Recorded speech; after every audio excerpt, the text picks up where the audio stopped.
I saw a patient in clinic yesterday whose hip pain is driving him up the wall. It started just before the first lockdown, and since then it's got a lot worse. He was referred into the NHS, but because he's got some medical problems, his surgery's been delayed. He was told that he might have to wait until next summer. This is a man who's still working, but he's struggling to keep going. On the outside, he was putting on a very brave face, but he was clearly in severe pain and very worried about how on earth he was going to cope. Because hip surgery is so commonplace and routine these days, we don't really talk about the emotional impact very much.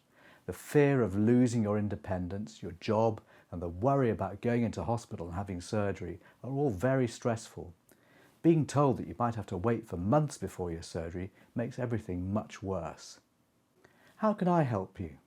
My job is to listen to your concerns and what's troubling you, to make a diagnosis and to explain to you what the options are and what to expect. Even if you decide not to have private treatment, you'll feel much better just by knowing what's wrong and what can be done to help you. Armed with this information, you'll be much more confident when it comes to deciding what treatment you want to have. What about the patient who came to see me yesterday? He told me that he was about to see a specialist about his medical problem sooner than he expected. I advised him to contact the NHS clinic to tell them that his medical problem was going to be sorted out very soon and that his hip had become much worse. Knowing where to go and what to say puts you back in control again. Hopefully he'll be reinstated on the list for surgery and he won't have to wait until next year for his hip replacement. There's always the option of having private treatment, but why pay if you don't have to?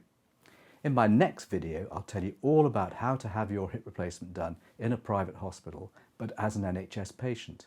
If you want more information before then, please just get in touch. Thanks for watching.